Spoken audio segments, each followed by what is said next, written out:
Welcome to Gruen. Ads are asking questions again, but this year they aren't asking me, they're asking AI. Can you help me study this? Happy to. Let's start. What are mutations? I don't know. Good job, AI. That's so much smarter than looking at the textbook that's right in front of you. They ask AI for cooking advice. I added way too much sugar to my gochujang pasta sauce. What do I do now? What if we turn your gochujang pasta sauce into some tasty cookies? Oh, yum. Pasta sauce cookies. Can't wait to dunk them in my wine. They even ask AI for help doing laundry. How should I wash my dress? Oh, I can answer that. Put it in the washing machine. Do I just put it in? Yes. Just put it in the washing machine. Can I put it in the dryer? I'm not convinced you know how to do anything. I can answer these questions better using my own AI, Anderson Intelligence. First question. Co-pilot, what move should I have made to avoid checkmate from my dad? You should have moved out of home, loser. Next. How can I embarrass my sister during a wedding toast, but, like, respectfully? You can bang her husband.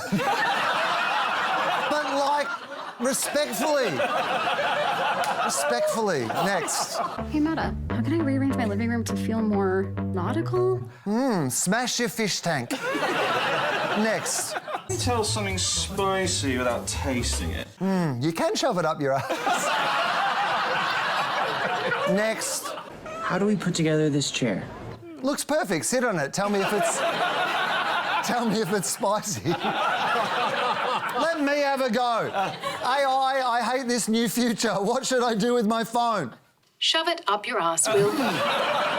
Spicy. Time to welcome our panel, Todd Sampson, Liana, Rossi, Kiranpreet, Kaur, Dhillon, and Russel Howcroft.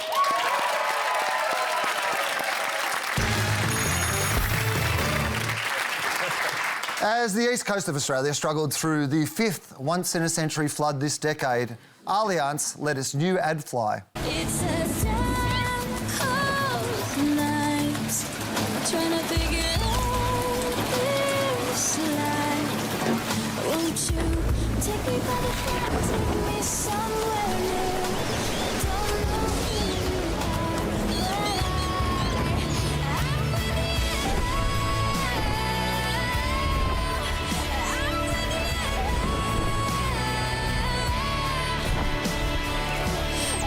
know who you are, but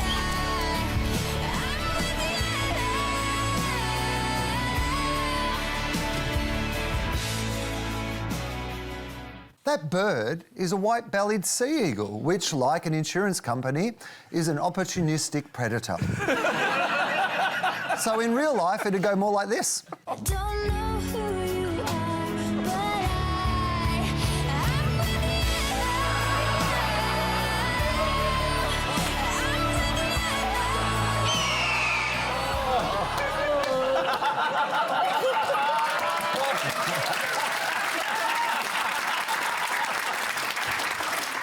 Strap yourself in. The Allianz Eagle is a clever nod to the company's history, which also includes supporting the Nazis.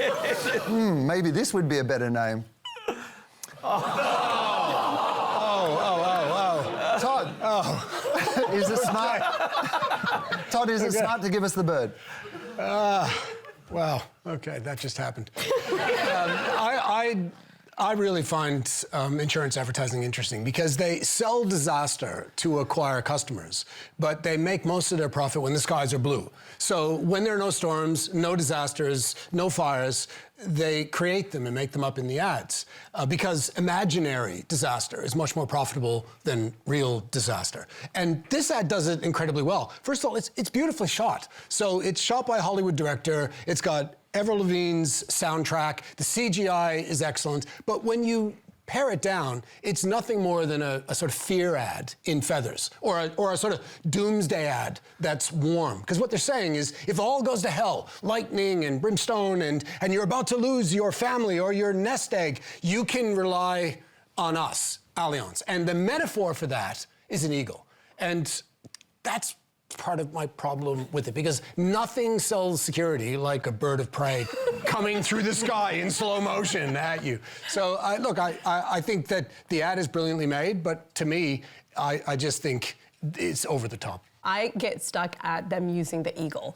Like, is Allianz really known well enough for an eagle already? I can see people really zoning in on that if the icon that you're using is already a very well-known visual landmark of the brand, you know? With me, like, maybe I don't have enough experience with Allianz specifically, but I'm like, is this the start of your eagle journey? Are you going to start talking about the eagle a lot more and spending a lot more on the brand? Then I get it. I'm on the journey.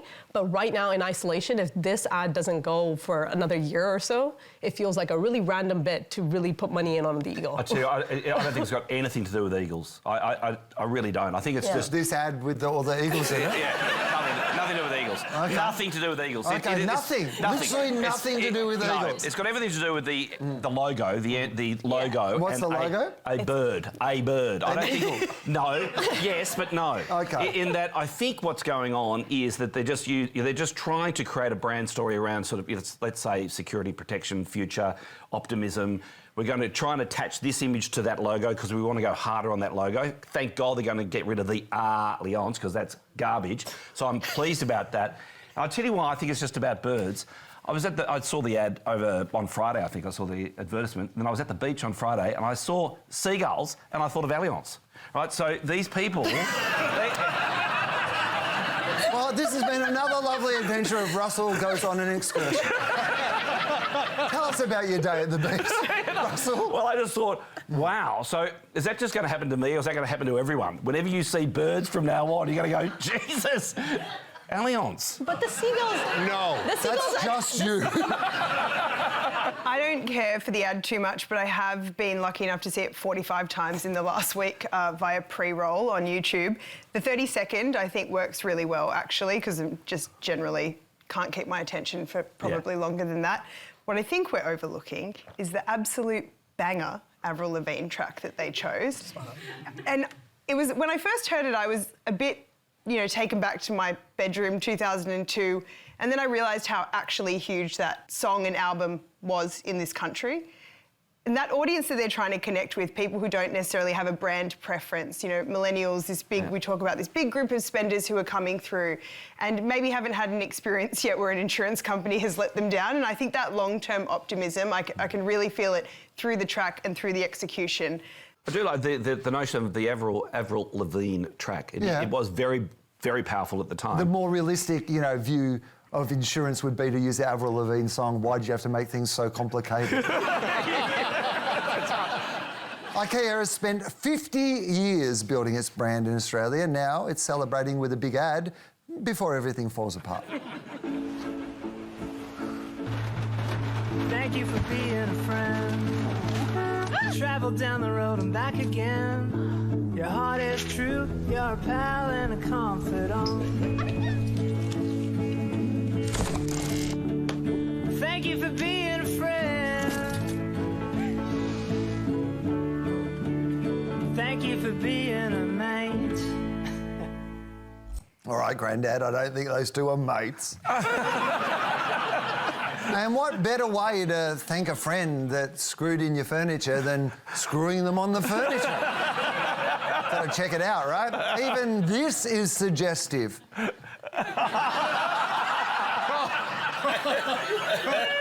He's got wood. Every moment in this ad is an ad of its own, from the bag to this thong breaking, which can be handily replaced, this is true, by IKEA flip-flops. Hey, that's cultural appropriation, you filthy Swedes. Kiran, why celebrate starting over? So this is a brand piece. Clearly, they're trying to tell a story about themselves. There's a Swedish brand that's come to Australia. And for brand pieces, I think what's really important is you need to have something to say that's not just about what your product says, but also you really need to find a relatable piece that your customers and everybody are thinking about.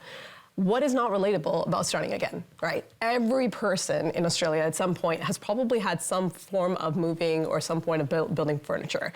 And I think in this, even though someone might say it's kind of like the classic, just montage of different stories, people, different, just stitched together, et cetera, I think it's a beautiful job of it. It's almost like an expat story, you know? Like they're the ones that came 50 years ago, they couldn't say they were part of Australia before, and now they can actually make a point and tell their story and put an Australian spin on it. And I actually love the nods to the Australian touches. Like the flip-flop, I loved, you know, the mate bit, the choice of the song, but still making it something that's their own.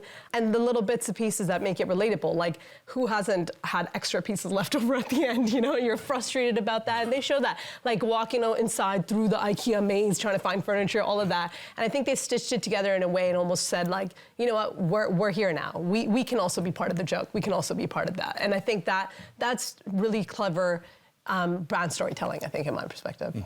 And I think what they've done really cleverly is their own branding within the ad. And they're very, very good at this. So the ad opens with IKEA as if you're about to see a documentary, just in case you didn't know this was an ad for IKEA. Then you see the blue bag, and then you see the flat pack, and then you see the Allen key, then you see an in-store shot. So they've really built all of that in, so there's no mistaking this. Because misappropriation is something that happens a lot in advertising. You run an ad, you can't remember what it's for exactly. You're going to remember what this is for. It's only all right. It's only all right. I mean, come on. This is IKEA, one of the biggest, most successful brands in the world. I mean, every single house in Australia, I would imagine, has got some form of IKEA in there. They've been here for 50 years, and they give us a slightly polished retail ad. I mean, seriously, they could have been way more celebratory in their advertising. They really could have given us something that we remembered for the next 50 years. That's just oh, here's a couch for $356. I mean, seriously. I love this. It's so rare that you criticise an advertisement. I feel like someone asked you to help them move. Well, what is true is if ever a flat pack arrives at our house, I do get this overriding sense of nausea and I've just got to run away. That's true. No, I genuinely, I just think, come on. The great thing about advertising, if you're an advertiser, the great thing is, and if you're a rich advertiser... Oh, here we go. ...is you can actually create something which is memorable forever. That's the opportunity that you have. Very few brands actually do it. IKEA has the opportunity to do that. Surely you've got the best people in the world working on your brand. If you haven't, you should. And surely you would actually do a sensational job about being 50 and... Thank you, all of Australia, for investing in us and making us even richer. We're going to give you a brilliant piece of advertising. Does Australia want a brilliant? Because that's what we're all waiting for. Yeah. But that's the opportunity. The opportunity. Russell, but don't stop him. He's winding up now. Yeah. Get into it. The opportunity is to create something which is so highly memorable that the public say to themselves, oh my goodness me, thank you IKEA for giving me that 60 seconds of creative joy. That is actually how it works. No, that's not how it works. You know what's happened yes, here, it is Russell, how it works. They've given us all the ingredients and we have to put it together ourselves.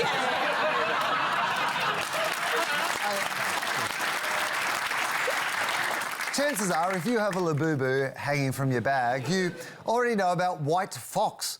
But if you aren't as snatched as me, you might start with a simple question. Why is every young person wearing the same jumper? Soleil besties.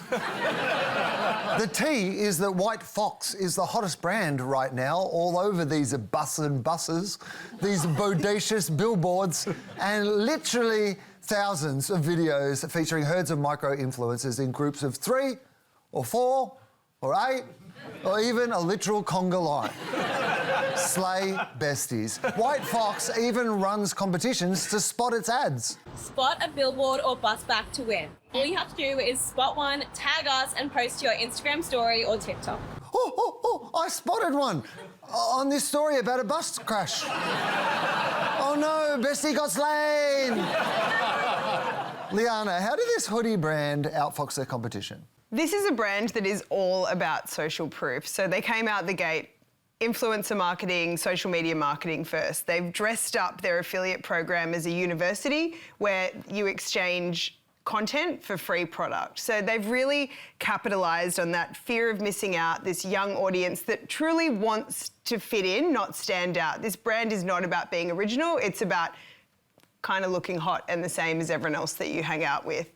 I think what's interesting for me about the buses and the billboards is less the kind of brand awareness piece and more the legitimising an internet brand. So I think we're in this like drop shipping, direct to consumer mad cycle where you don't know what you're buying from marketplace, where it's come from. And I think what they've done by putting it out into the real world and reminding people that it's like, we're a big brand. And I think that's where traditional advertising plays a role for these youth audiences to really make it feel like a real big thing. Yeah, the use of old media, outdoor, aggregating micro-targeting, and then creating a university out of people who are just going to talk about you. And then, of course, the big logo on the jumper. We've seen that before. I mean, White Fox, obviously the issue for them is going to be when that's no longer cool, because if you're going to make a big statement on your clothing, in the end, you go the same way as Guess went in the 1980s. So they're going to have to be really careful about how they manage their, future. But I'm just intrigued by the model, the advertising model, Wil. It's new for me to see that. It's new for me to see the young influencers spotting old media. Yeah. You have to have a really engaged audience, though. You couldn't be a legacy brand and be like, go take photos of our billboard and expect anyone to want to jump in. So I think they've got this almost insidious cycle of refer a friend, get $20, everyone gets $20, post this, you'll win something. And, it feels a bit like going onto the Temu homepage and getting into the... Yeah, the ABC did a thing where we got people to take photos of our billboards, but then we realised we couldn't afford any billboards. That's right. But that's the other thing, really. It is the money. Like, they've clearly put money into outdoor. Outdoor advertising is not cheap, and it is a very refreshing, view of how they're working together. It's almost like you're giving the kids, the cool kids on the block, are giving street cred to this old school format of advertising, and it's really interesting to see it come to life. The thing I find most interesting about White Fox is the choice of models. The choice of models that they use. So they don't use supermodels. They use the sort of girls that other girls follow but pretend they don't. So girls with sort of suspiciously symmetrical faces and unusually large lips and perfectly polished skin. So they are selling, they're unashamedly, like most brands wouldn't go there like this, they're unashamedly sort of promoting this sort of enhanced digital image to young people. And one thing that I can't believe, no URL.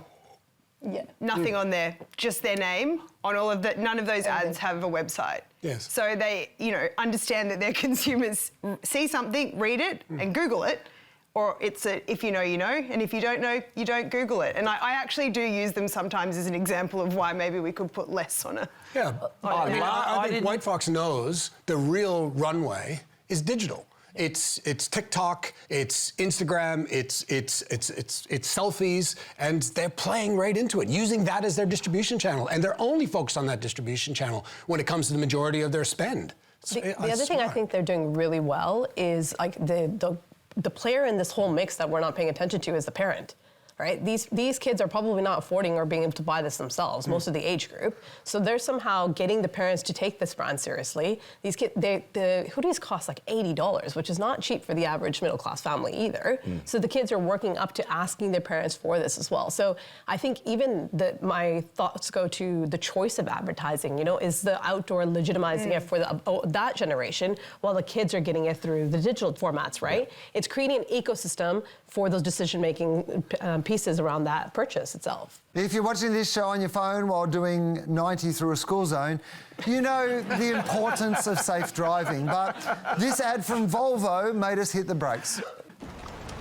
You know what? I've got something I want to tell you. You're gonna be a grandma.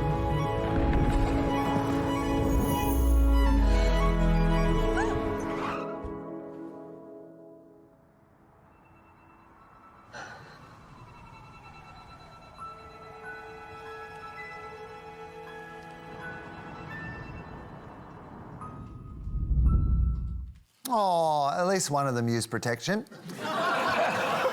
Other versions versions of the Volvo ad include the frankly boring life story of the hypothetical child and the hypothetical killer's perspective, where the car sees everyone like it's the Terminator. Russell, is buy this car or be responsible for the death of a pregnant woman a compelling sell? I've got very excited about this campaign. I think there's an incredible opportunity for Volvo, I reckon, Will. So obviously all cars are going to increasingly have all this amazing sort of digital safety capabilities, all cars. But there's only one car brand that can actually own that. And that, of course, is Volvo, because Volvo, you know the ladder in your mind, Will? Yeah. So if in that ladder in your mind, if we had car brands, and on that ladder I said safety, I would suggest that the top of that ladder would be Volvo. Volvo. So I think Volvo has realised that if they double down, triple down on the promotion of the technical wizardry that creates a safer car, we, Volvo, can actually be the number one, I think they can be the number one car brand in the world as a result of actually owning the electronic safety wizardry that we're all about to experience. No other brand in the world has got the capability of doing that. To me, it feels so art house, and I couldn't help but thinking that if they shot that in Sydney somewhere, we would feel very differently about it. There's something about the treatment of the ad and that kind of otherworldliness. It's like a bit Emily, and I think it kind of takes you there. I had no idea what was going to happen. I was really not expecting that. But I think in the experience of being in cars that have some of these safety features that are starting to feel like a pain point because they slow down prematurely, there's nothing there, we're getting irritated by them. Now we've got this, beautiful woman with life inside of her that we've saved because we've driven our electric car. And I think it's a very interesting way to demo the product without demoing the product. With White Fox going through influences like a Volvo through a zebra crossing, they need new recruits, so Gruen made this to help. Hey girlie, scared of standing out? Do you want to join a cult without the commitment of believing in something? Do you want a look that says clothes? At White Fox, we are looking for our next batch of influencers that we can brand like cattle. Wear all the freshest colours from almost pink to off-white, beige, dirty sock, white, and our favourite, egg. The only way to feel content is to make content. Come under our influence, because at White Fox, we put the cult in culture.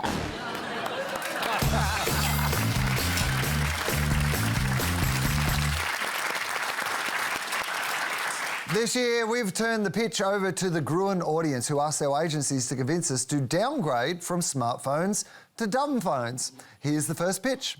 We're all becoming more and more dependent on technology for the most basic of things. Which got us thinking about how damaging our smartphones are to our basic life skills. You might ask, who's controlling who? We asked a group of smartphones about their relationship with their owner. Directions? Please, mine can't find a way anywhere without me. Spelling? Oh, it's outrageous. They can't even spell that without my help. Relationship? Girlfriends or not, he can't do without me. I can get him doom scrolling any time I like.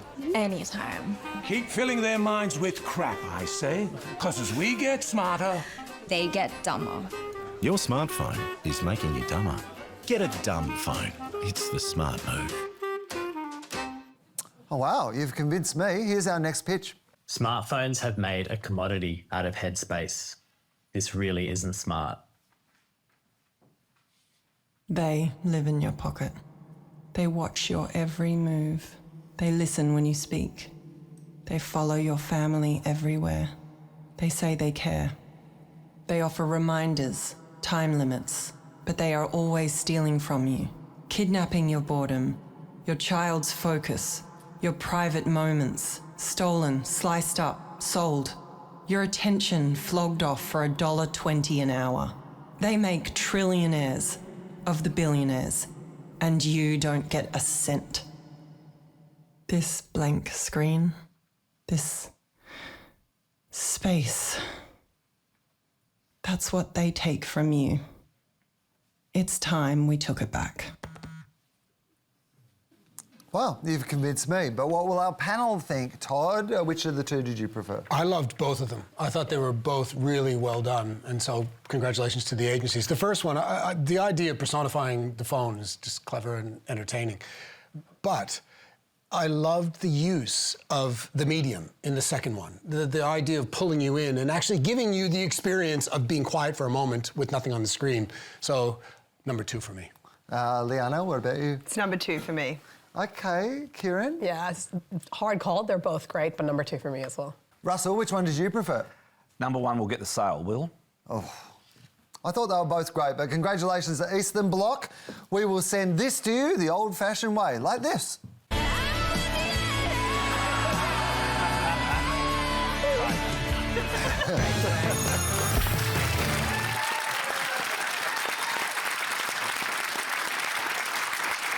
At Gruen, we believe in ACAB. All cops are brands.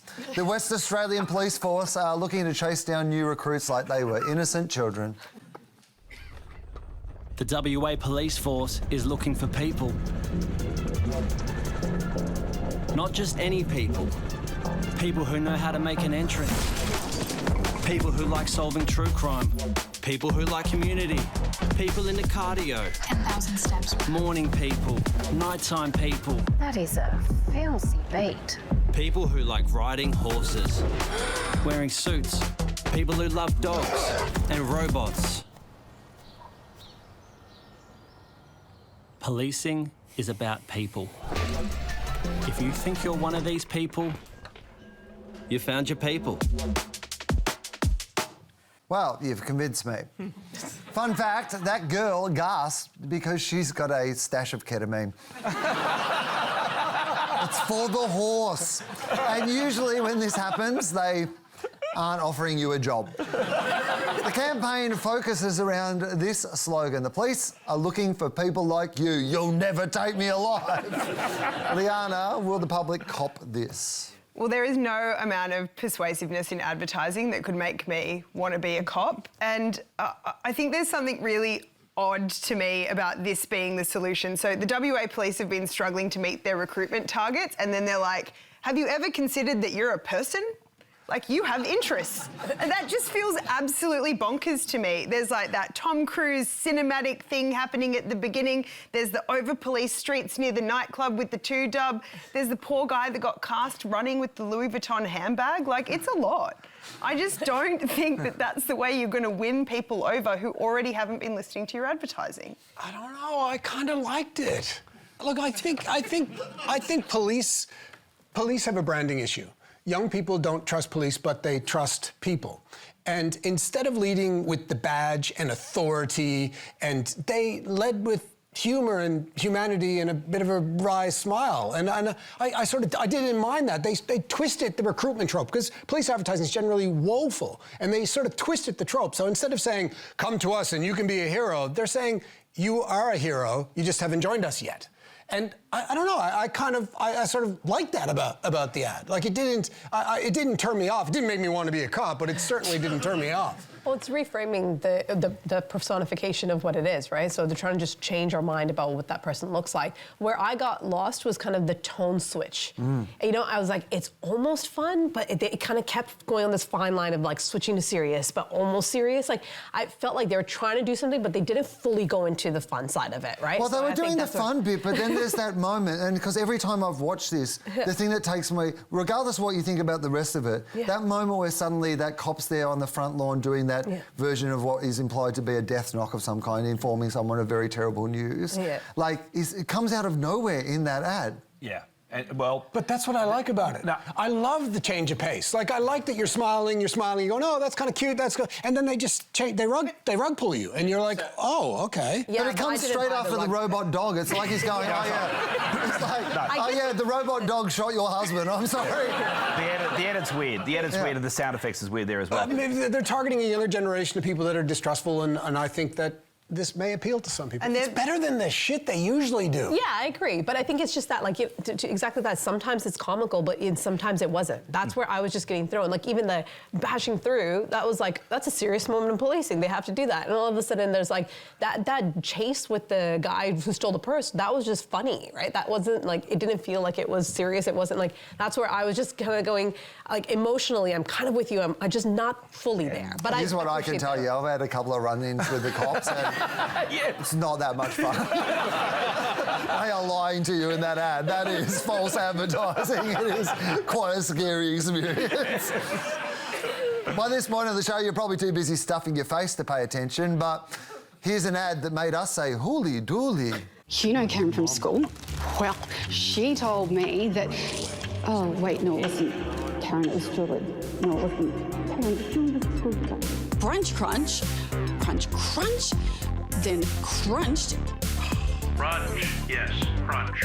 Crunch, oh my crunch. Crunch! Dad! Huh?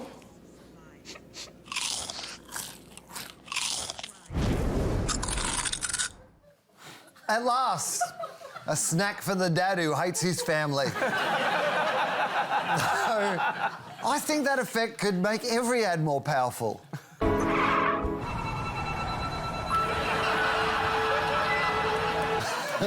Kiran, crunch, crunch, crunch, crunch. Crunch, crunch, crunch. Crunch. So there's a Reddit thread out there about this, and the headline on that is just, they know, right? They've got to know, right? What do you mean? I don't think they know. I don't think What they know. are you talking about? So I'd have no idea what you're talking about. Yeah, exactly, not at all. So one of the strongest strategies that we try to push a lot is single-minded, being single-minded in your ad, right? Get one point across. And it's really hard to get your clients and everybody to rally around what's the one thing we're gonna push forward about our brand. In this, it was clearly the crunch thing, and they were kind of talking about the shape, and there's a lot of things going on here but no one really decided on what that was. So you're ending it with this crunch sound. The shape is very prominent in this. But I will never forget it because they have vulva heads. That's what they are. Yeah. That's what they are. Yeah. Like, It's pronounced Volvo. I had to watch it like 15 times, and then I thought about all of the ads I've seen in my life and career, and I think maybe this will be one that I actually genuinely never forget. So maybe they won. Yeah. Like, it's terrible, but I won't forget it. You can't help but just... like, once you see it, you can never not see it. No. This ad's about price. In the end, this is about price. Is it? Because you know what? I thought this ad was about eagles. Yeah. No, I was getting a lot of eagle energy from this ad. You're not getting the eagle energy? No, because this ad actually works, but it only works if the price is right when you arrive at the supermarket and then there's that pack of Hooleys there. Because there's something weirdly powerful about it. There's something which you just cannot get out of your brain, right? It's not possible. It's not possible. There's two things. Yeah, I know, right? And maybe that's part of why you can't get it out of your mind, but you cannot get it out of your mind. So the packaging very clearly says this is the shape that you've seen on the television advertising. So you are going to be reminded at the point of sale, which is why I say it's about price. If they're asking too much money for the Hooleys, doesn't matter how excited I am about the shape, I'm just not going to buy them, right? However... How excited are you about the shape? Somewhat excited, because I can see... But what we're hearing is there's a price point to that excitement. There's a cap. Because I can visualise. I can visualise. Oh, we can all visualise. I don't think that's the problem here. Visualisation has been a whole part of this. Yeah, go on.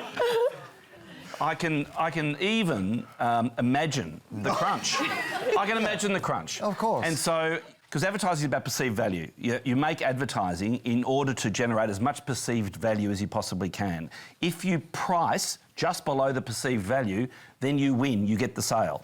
So if I'm walking down the supermarket aisle and I see, Twisties, life's pretty straight without Twisties, and I see Miss Smith's Crisps, who have been a long-term advertiser, I've got great feelings about those brands, and then I walk past this packet here of a brand new shape, I am willing to try it. I'm willing to give the crunch a crack, but only if they get the price Right. Okay. My question then, if the shape is great and the price is right, why for a product that is still overwhelmingly purchased by women in supermarkets does this woman's husband hate her and only show interest when her head is shaped like that? And why is the kid crying? Like, why have a narrative? I know. None of that matters, really, does it? Because none of that appears to matter because what you can't get out of your head is the shape. Well, we're reaching crunch time in our show tonight, but Gruen is about people, so we made this for our people. It's your husband. He's been crunched.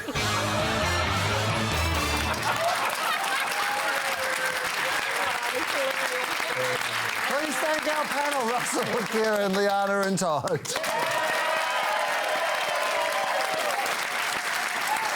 Stay tuned for the weekly with Charlie Pickering. That's him right there. Before we go, we thought we'd share our own song for those who are thinking of moving on. Don't ask me to help you move. Sure, we're mates, but I'm not that kind of friend. I'll pretend I'm busy, but I'm just not interested. So if you're moving, just hire professional movers. We're more acquaintances, and I'm not going up those stairs. Carrying your cheap new couch, I'll get a hernia. Unless we're going to root.